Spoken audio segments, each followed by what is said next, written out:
अस्सलामुअलैकुम नाजरीन, KBN news channel में आप तमाम का तहे दिल से इस्तकबाल है। आइए आज की अहम खबर पर नज़र डालते हैं। आज का ये इजलास इस मुल्क में होने वाले हालात इंडिया और इस इजलास में हुए हुआ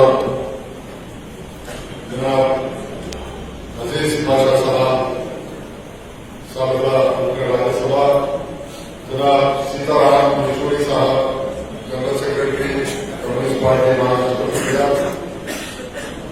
और खुसूसियत के साथ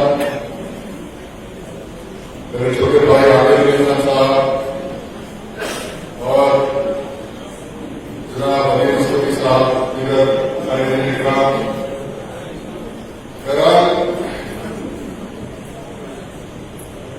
2014 में इस मुल्क में बड़ी तब्दीली आई और एक फासिस्ट नजरिया रखने वाली शख्सियत और एक हमारे इक़्तिदार में आई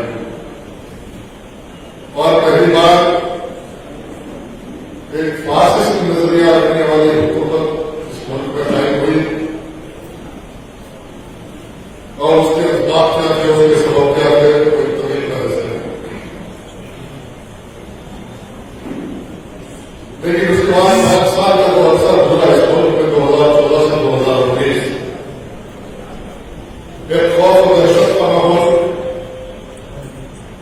इस मुल्क में अक़लियत और अक्सरियत के फलसफे को फरोग़ दिया गया, सारे मुल्क में इख्तिलाफ पैदा किया गया, ऐसा कमतरी की अक़लियतों को बर्बाद किया गया।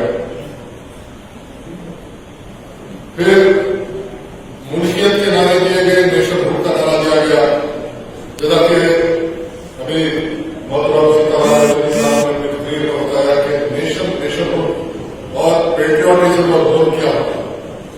There is a very thin line between nationalism and patriotism. काबिल तरीन पढ़े लिखे बच्चे इस बात को बहुत अच्छी तरीके से समझेंगे और उसकी तबलीग भी करेंगे कि नेशनलिज्म का नारा जो है सारी दुनिया के अंदर कायम, हिटलर ने भी नेशनलिज्म का नारा दिया था, उसके हिदायत दुनिया ने देखा।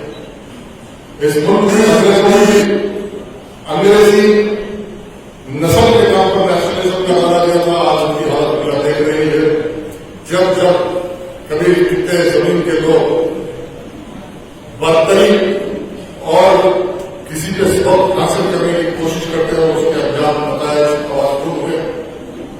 और वैसे ही इस मुल्क में जो हिंदू राष्ट्र का नारा दिया जाता है और पार्टीशन में भी अच्छे खिलाफ का एजाज करते हुए ने बताया कि इस मुल्क का बंटवारा कैसे हुआ, इस मुल्क के बंटवारे के लिए कौन जिम्मेदार थे, उसके हालात क्या थे, CAA के माने क्या है, CAA यानी CAA कैसा बना, एक पार्लियामेंट्री के हैसियत से अजीज बादशाह साहब और येचुरी साहब ने कहता है। लेकिन आज सवाल है कि इस मुल्क के आइन को चैलेंज किया जा रहा है, दस्तूर को चैलेंज किया जा रहा है। दस्तूर में कायम करता सबसे दस्तूर की रूह यह है कि इस दस्तूर की रूह सेक्युलरिज्म में रहेगी, इंसानियत में रहेगी। इस मुल्क में हर शख्स बराबर का शरीर रहेगा। लेकिन आज आर्टिकल 40 को चैलेंज किया जा रहा है इस बिल के लिए।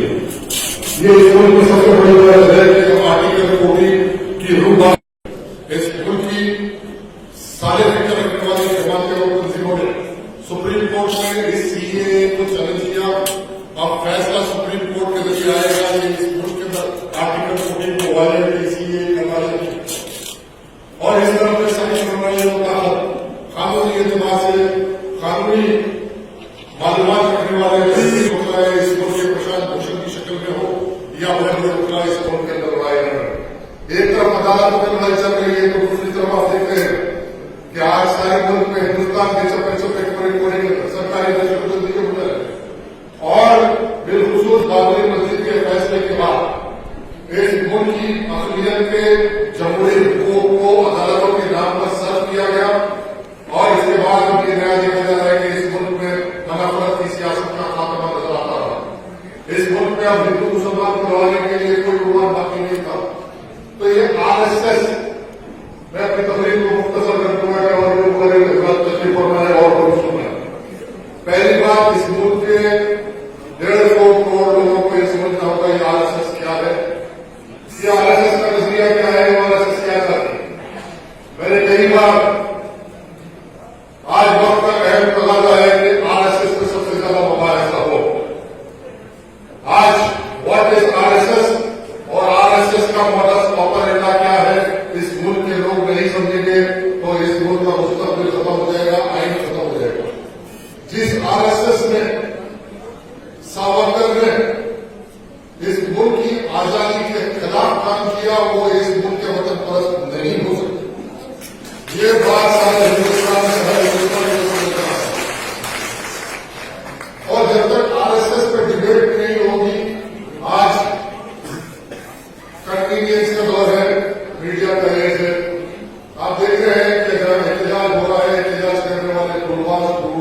पे जातपात के नाम पर आला जात की हुकूमत को कायम करना, मनुवाद को कायम करना और मनुवाद की बुनियाद पर हिंदू राष्ट्र चलेगा।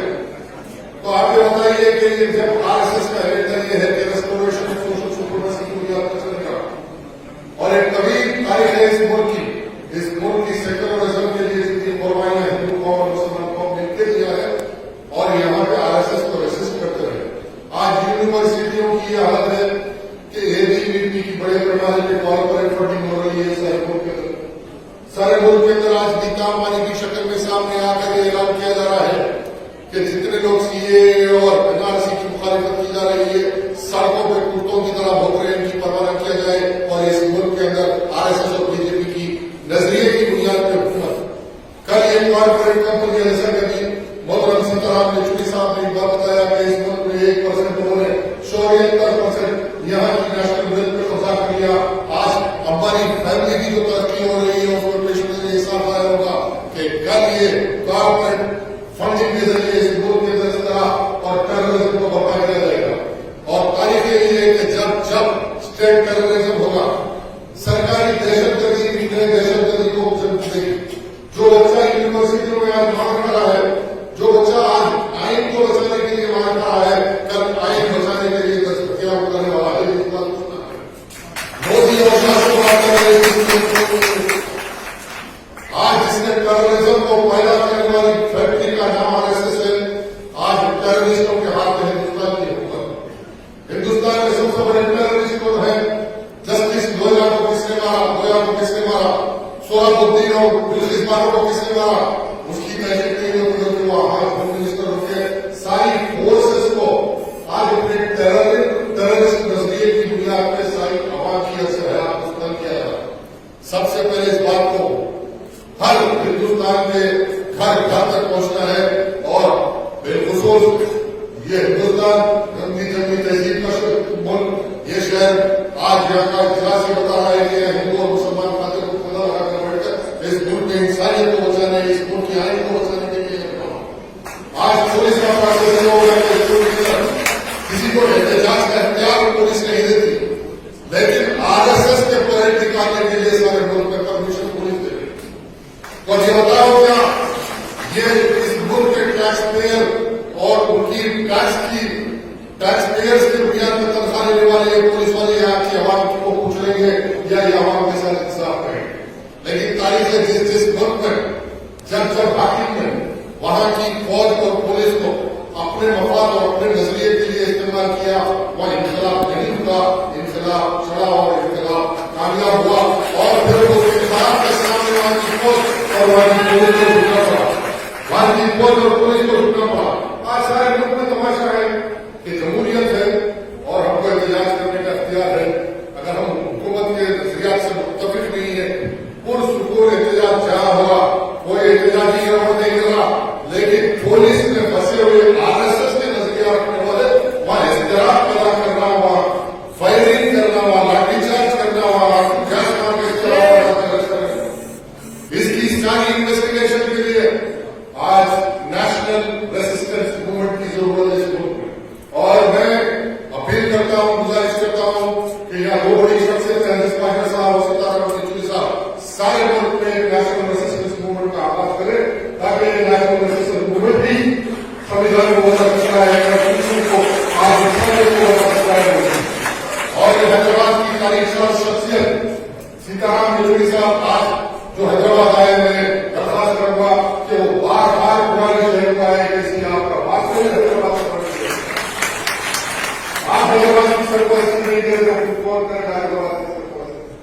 आज ये हम इंतजार कर रहे हैं कि सभी नेशनल रेजिस्टेंस मूवमेंट सारे मुल्क में से अमित शाह के साथ, हमेशा एक सबसे बड़ा टेररिस्ट है हिंदुस्तान में, 2002 से गुजरात का जेनोसाइड, हमें इसकी सही इंसाफ और तहकीक और इंसाफ हुआ।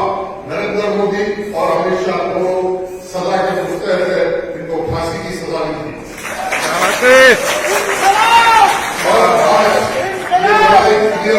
डिफाइन करके रहना होगा कि आने वाली हुकूमत कायम करने के लिए इनको जगह से हटाने के लिए हर जमात को, हर सियासी लीडर, अब कोई सियासी नजरियात की बुनियाद पे आवाम के वोट देने के लिए नहीं, बल्कि मेरी गुजारिश और मेरी कोशिश भी रहेगी कि हमारी सियासी जमात एक नुक्ते नजर पे आ जाए कि सिर्फ और सिर्फ हम हर कुर्बानी देंगे, हमारे नजरिया को सेकेंडरी स्टेज पे प्राइमरी लड़ाई इस मुल्क में सेकुलरिज्म कॉन्स्टिट्यूशन को बचाने की लड़ाई है। एक प्लेटफॉर्म पे हर जमात को, लेफ्ट को, सेंटर ऑफ राइट को, सोशलिस्ट पार्टी को, सेक्युलर पार्टी को एक प्लेटफॉर्म पे नेशनल रेजिस्टेंस मूवमेंट बनाना पड़ेगा। और जो सहाफत आज सारे मुल्क में इंसानियत को, सेकुलरिज्म को और कॉन्स्टिट्यूशन को बचाने के लिए जो आज जिद्दोजहद कर रही है, उस सहाफत को भी चाहिए, जिम्मेदारी होती है कि वो एक नेशनल रेजिस्टेंस मूवमेंट क्रिएट करे जो मासूम बच्चों का खून बहा दी है। जामिया मिलिया से लेके आप जाओ बहराइच जाओ, आप मीरठ जाओ, आप गुजरात जाओ, जहां देखो बम्बई जाओ, हैदराबाद जाओ। हैदराबाद में तो अजीब व गरीब तमाशा है कि घर के बाहर कोई एहतजाज नहीं कर सकता। अब यहाँ पे जो इजादारी है, यहाँ पे भी तब्दीली आएगी और ऐसी तब्दीली आएगी, तारीख तब्दीली आएगी, एक अवामी मूवमेंट उठेगा। आज वक्त का इख्तिलाफ है कि इस जलसे में मैं ये ऐलान करता हूं कि इस मुल्क में अब ये वक्त आ गया कि इस मुल्क के अंदर टेररिज्म को आज यहाँ की अवाम नहीं लड़ेगी, स्टेट टेररिज्म से अवाम नहीं लड़ेगी, तो आने वाली नस्लें जो इस स्टेट टेररिज्म का शिकार होगी वो कल टेररिस्ट बनेगी, कल वो टेररिस्ट बनेगी, कल वो हथियार उठाएगी। आज जो बच्चे को जुल्म किया जा रहा, जो बच्चों के ऊपर गोलियां फायरिंग चल रही, लाठीचार्ज चल रहा, काबिल तरीन पीएचडी करने वाला बच्चा, ग्रेजुएशन करने वाला बच्चा अगर कल हथियार उठाएगा, इस मुल्क की माशियत को तबाह कर दिया जाएगा, तो इसका जिम्मेदार आरएसएस और ये यहाँ की हुकूमत रहेगी। उससे पहले ये जिम्मेदारी है कि बच्चों के मुस्तकबिल को ताबनाक बनाने के लिए, हर माहौल देने के लिए हर बच्चा चाहे किसी मजहब का हो, किसी फिरके का हो, आज वो चाहता है कि वो काबिल तरीन बढ़े, आगे बढ़े, दुनिया में इंसानियत की खदमत करे, दुनिया की इंसानियत को काबिल का बनाए। आज मेरी अपील गुजारिश है कि एक नेशनल रेजिस्टेंस मूवमेंट की जरूरत है और ये मूवमेंट खुद ब खुद एक शेप ले रहा है और ऐसे ही स्ट्रगल से लीडरशिप पैदा होती है। और मैं उम्मीद करता हूं कि ये सारे मुल्क में जो नौजवान लड़ रहे हैं, ये कल मुस्तकबिल के नेशनल लीडर्स बनेंगे। जैसा कि बताया कि के दौर में उन्होंने एक ऐसी कोशिश की तो एक नेशनल लीडर हिंदुस्तान को मिला। ऐसे ही इस स्ट्रगल से सैकड़ों नेशनल लीडर निकलेंगे जो सेकुलरिज्म को बचाएंगे, जो कॉन्स्टिट्यूशन को बचाएंगे, जो इंसानियत को इस मुल्क में बचाएंगे। हम तमाम लोगों के साथ काम करेंगे, हम साझेदारी करेंगे, हम किसी की ताबेदारी नहीं करेंगे। आरएसएस के कार कर देंगे, आरएसएस के कार कर देंगे। आरएसएस ये समझ रही है कि अगर उसकी लाठी और डंडे के सामने और उसकी साजिशों के जरिए ये कुमती बनिया राज और फंडिंग के जरिए, कॉर्पोरेट फंडिंग के जरिए इस मुल्क पर कब्जा करेगी, तो याद रखो ये कभी होने वाला नहीं है। इस मुल्क में सेकुलरिज्म सेकुलरिज्म है और सेकुलरिज्म रहेगा।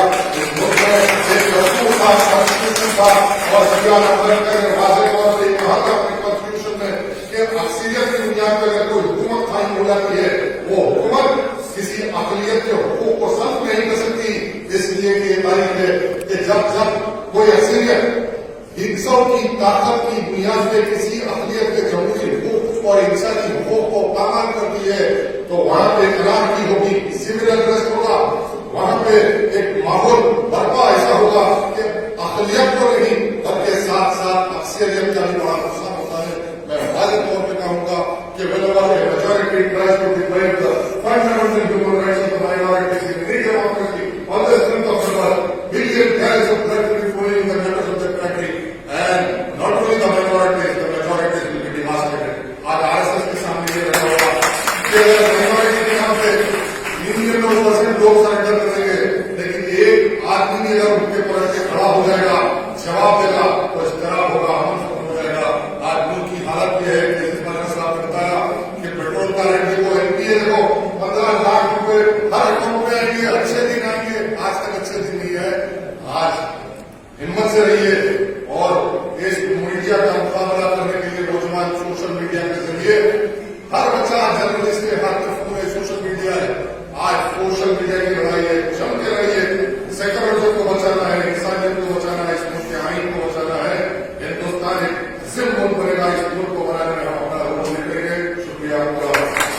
A1 टाउनशिप की एक और नई पेशकश। जहांगीर पीर दरगाह से 2 किलोमीटर पहले मल्टीनेशनल कंपनीज के करीब, जो कि बिल्कुल आबादी से लगा हुआ, बेंगलोर हाईवे से सिर्फ 5.5 किलोमीटर, बीटी रोड से लगा हुआ, तमाम डेवलपमेंट के साथ 5,50,000 में 100 गज का प्लॉट। A1 टाउनशिप में आपका ये छोटा सा इन्वेस्टमेंट आपका और आपके बच्चों का मुस्तकबिल बदल सकता है। आज ही तशरीफ लाएं और A1 टाउनशिप के इस प्रोजेक्ट से फायदा उठाएं। Office at pillar number 235 opposite fisheries department, Rajendra Nagar, Hyderabad. अगर आपने हमारे चैनल को अभी तक सब्सक्राइब नहीं किया है तो यहाँ पर रेड कलर का सब्सक्राइब बटन दिख रहा है, उसे क्लिक करें और हमारे चैनल को सब्सक्राइब कीजिए और साथ ही साथ बेल आइकन को भी क्लिक कीजिए, जिससे आपको ताज़ा अपडेट मिलती रहे।